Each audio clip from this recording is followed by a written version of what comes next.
에레미야 25장 30절부터 38절까지 말씀을 한번 보도록 하겠습니다. 에레미야 25장 30절로 38절 한 목소리로 같이 천천히 읽어보겠습니다. 그러므로 너는 그들에게 이 모든 말로 예언하여 이르기를 여호와께서 높은 데서 포효하시고 그의 거룩한 처소에서 소리를 내시며 그의 초장을 향하여 크게 부르시고 세상 모든 주민에 대하여 포도 밟는 자같이 흥겹게 노래하시리라. 요란한 소리가 땅끝까지 이름은 여호와께서 뭇백 민족과 다투시며 모든 육체를 심판하시며 악인을 칼에 내어 주셨음이라. 여호와의 말씀이니라. 만군의 여호와께서 이와 같이 말씀하시니라. 보라, 재앙이 나서 나라에서 나라에 미칠 것이며 큰 바람이 땅끝에서 일어날 것이라. 그날에 여호와께서 죽임을 당한 자가 땅 이 끝에서 땅 저 끝에 미칠 것이나 그들을 위하여 애곡하는 자도 없고 시선을 거두는 주는 자도 없고 매장하여 주는 자도 없으리니 그들은 지면에서 분토가 되리로다. 너희 목자들아 외쳐 애곡하라. 너희 양떼의 인도자들아 잿더미에서 뒹굴라. 이는 너희가 도살당할 날과 허텀을 당할 기한이 찼음인즉 너희가 귀한 그릇이 떨어짐 같이 될 것이라.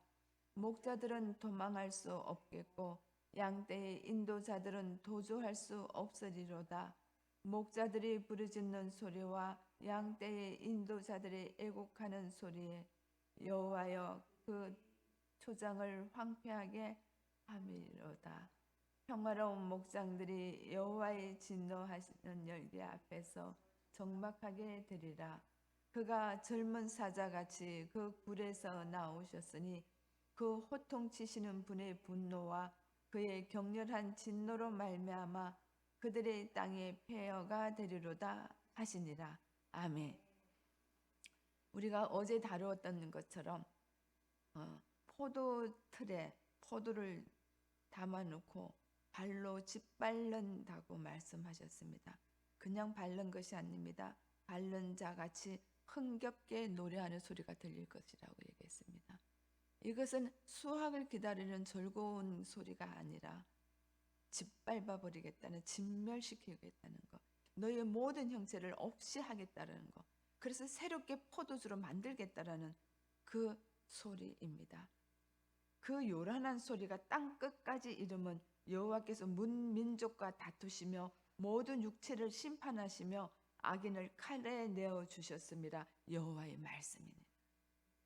요란한 소리가 땅 끝까지 이르면 이 땅 끝부터 땅 끝까지 온 땅에 이르면 여호와께서 뭇 민족과 다투시며 지금 변론을 하시는 겁니다. 하나님이 민족과 어찌 다투시겠습니까?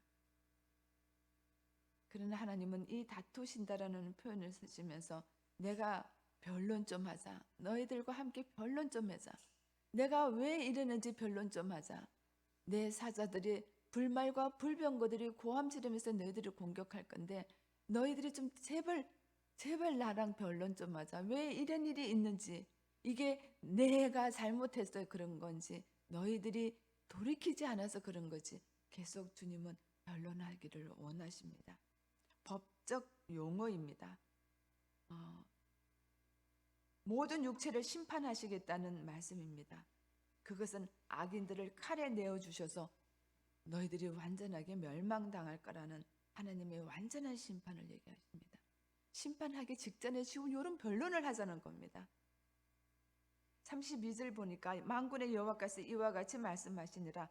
보라, 재앙이 나서 나라에서 나라에 미칠 것이며 큰 바람이 땅 끝에서 일어날 것이다. 이 재앙이 일어날 것인데 너희들이 심판당하는 재앙이 일어날 것인데 포도즙 틀에서 포도를 짓밟는 것 같은 재앙이 일어날 것인데 이것은 나라에서 나라까지, 아까 전에 땅에서 땅 끝까지 이르는 것처럼 계속 연속해서 강주법을 쓰고 있습니다. 나라에서 나라에까지 온 나라가 그렇게 될 것이라는 것입니다. 그것은 큰 바람을 일으킬 것이기 때문입니다. 33절 보니까 그날에 여호와께서 죽임을 당한 자가 이 끝에서 저 끝까지 미칠 것이니 또 연결해서 말씀하십니다. 모두가 죽임을 당할 것이다. 모든 것이 심판이 이루어질 것이다. 그들을 위하여 애국하는 자도 없고 시신을 거두어 주는 자도 없고 매장하여 주는 자도 없으리니 그들은 지면에서 분토가 되리라. 모두가 멸망합니다. 시신을 거두어 주는 자가 있으면 복입니다. 그러나 거두어 주는 자도 없고 매장하여 주는 자도 없고 그들은 모든 지면에서 분토같이 될 것이라, 똥같이 될 것이라고 말씀하십니다. 희망이 하나도 없습니다. 소망이 하나도 없습니다. 그러면서 34장에 지도자들에게 말합니다. 너희 목자들아 외쳐 애곡하라. 너희 양떼의 인도자들아 잿더미에서 뒹굴라. 이는 너희가 도살당할 날과 헛텀을 당할 기한이 찼음인즉 너희가 귀한 그릇이 깨어짐같이 될 것이라. 너희 목자들아 너희 지도자들아 애국하라. 너희 양떼의 인도자들아 백성을 이끄는 자들아 잿더미에서 뒹굴라. 너희가 도살당한 날과 헛텀을 당할 기한이 곧 왔다. 어느 정도냐? 너희가 귀한 그릇이 깨어짐같이 깨어져서 박살이 날 것이라는 겁니다. 귀한 그릇이 깨어져서 박살이 나면 회복이 안 된다는 얘기입니다. 산산조각이 나서 그 조각을 어떻게 모아도 그 그릇은 예전에 그 귀한 그릇의 자리로 돌아올 수가 없더라는 겁니다. 이 표현을 어떻게 하나님이 이렇게 표현하셨을까 하는 생각이 듭니다. 그렇게 깨어지는 날에 목자들은 도망도 할 수 없고 양떼를 인도자들은 똑같이 도망할 수도 없습니다. 꼼짝없이 누구나 다 경험된다는 얘기입니다. 목자들이 부르짖는 소리와 양떼의 인도자들이 애곡하는 소리요. 시적인 표현을 씁니다. 여호와가 그들의 초장을 황폐하게 함이로다. 너희가 애곡하고 통곡하는 자들이여. 이 일은 누가 했냐? 나 여호와가 했다.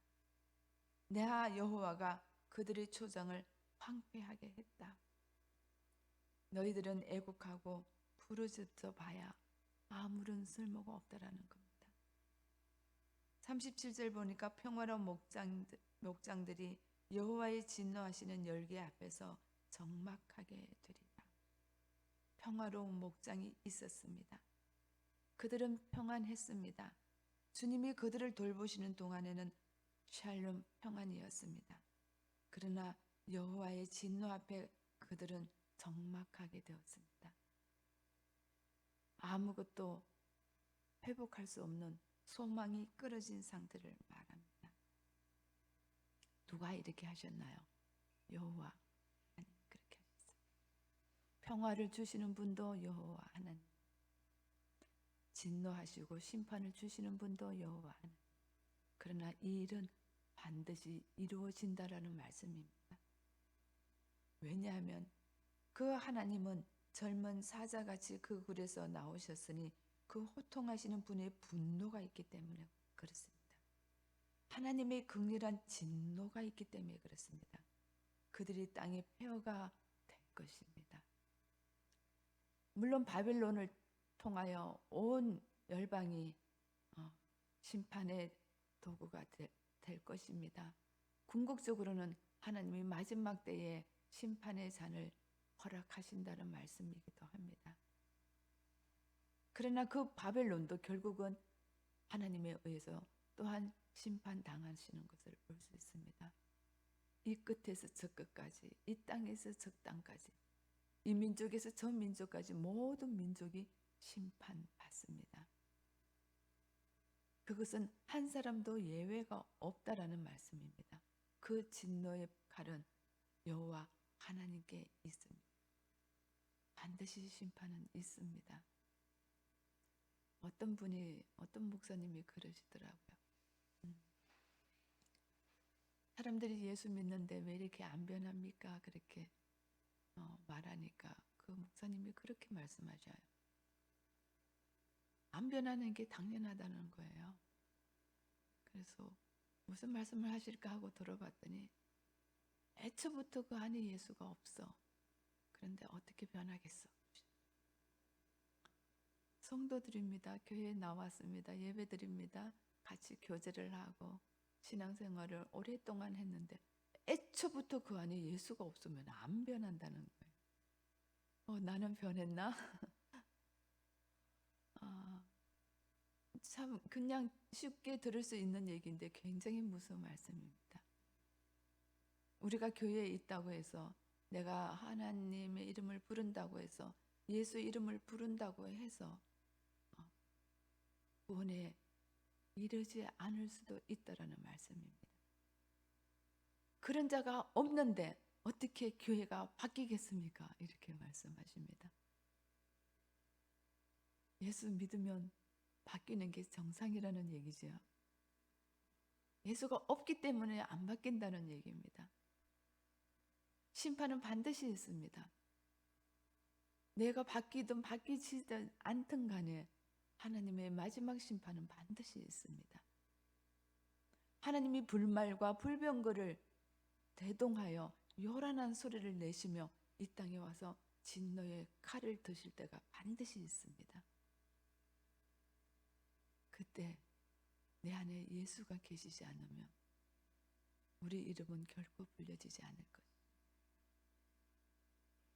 우리는 예수 그리스도를 나의 구주, 나의 왕으로 영접한 사람들을 성도라고 얘기를 합니다. 성도는 예수 안에 있는 사람이고 예수가 우리 안에 계십니다. 그래서 성도가 귀합니다. 교회에 앉아 있고 교회에서 예배드리고 교회에서 무슨 일을 하는 것보다 더 중요한 것은 성도가 되는 겁니다. 나는 성도입니다. 우리 모두 성도입니다. 성도가 성도 되는 것은 내가 열심히 있고 내가 뭔가를 해서가 아닙니다. 성도가 성도 되는 것은 예수님께서 성도 될 수 없는 오늘 이 이스라엘 백성과 온 열방처럼 진노를 당할 수밖에 없는 인생들에게 친히 찾아오셔서 우리 안에 거해 주시면서 말씀하시기를 너는 이제 성도라 라고 얘기하십니다. 그 사랑이 얼마나 큰지 모릅니다. 많은 사람들이 그럽니다. 예수를 열심히 믿어야 구원받는다고 얘기를 합니다. 근데 저는 그렇게 그 말에 동의가 잘 안 됩니다. 예수 믿지 않았는데도 찾아와 주시는 분이 우리 예수님이십니다. 예수님 오시옵소서 해서 오시는 분 아닙니다. 내 마음이 예수를 향하지 않을지라도 일방적으로 사랑하는 자들에게 찾아오시는 분이 예수님이십니다. 우리는 그렇게 합니다. 문 밖에 서서 문을 두드리니 문을 열어라. 그러면 내가 들어간다라고 말씀하십니다. 성령 하나님은 그 말씀에 덧붙여서 네가 비록 쓰러지고 넘어져서 내가 너 안에 있는 거 알지 못할 때도 나는 너와 함께 있었단다라고 말씀하십니다. 태초부터 영원까지 우리가 깨닫지 못하는 것뿐입니다. 그래서 우리는 매일마다 깨어 있어서 주님과 교제합니다. 주님 제 안에 계셔 주셔서 고맙습니다. 저를 찾아와 주셔서 고맙습니다. 내가 한 것도 없는데 오늘 여기에서 진노를 당하는 그들처럼 배설물과 같은데 정말 배설물과 같은데 배설물과 같아서 어디 하나 내놓을 데가 없는데 그럼에도 불구하고 주님이 일방적으로 찾아와 주셔서 저 안에 거하시면서 저 이름을 성도라고 부를 수 있게 하시고 자녀 삼아주시고 더 뜨겁게 신부 삼아주신 이 은혜가 얼마나 큰지 모르겠습니다. 물론 주님이 엄청난 큰 대가를 치르셨습니다. 그의 모든 죄값을 이 진노의 잔을 다 굳으시기 위하여 스스로 십자가 죽으시면서 생명의 포도주를 저희들이 마실 수 있도록 해주셨습니다. 또한 그 은혜가 너무 큽니다. 오늘도 이 은혜 가운데 사는 자가 되었으면 좋겠습니다.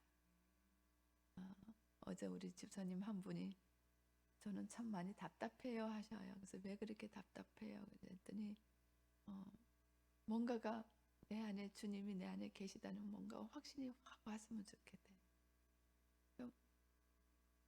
그게 잘 안 돼서 이렇게 하나님과 이 이 소통이 안 되는 것 같아서 너무너무 답답하다고 말씀하셔요.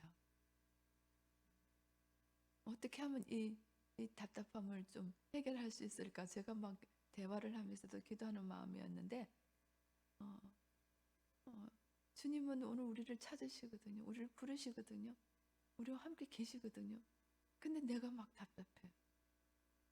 어찌하면 좋을지 모르겠어요. 그래서 제가 말씀드렸어요. 나는 답답하지만 주님은 지금 더 답답하시다.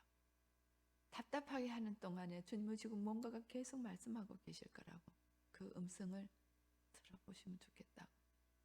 누가 기도해서 중보 기도해서 당신한테 하나님이 당신을 이렇게 사랑한다라고 말하기 전에 하나님과 당신이 1대1로 독대하는 시간을 가져서 주님의 그 사랑의 고백을 들을 수가 있다면 당신의 이 답답함은 결코 나쁜 것이 아닐 거라고 말씀을 드렸어요.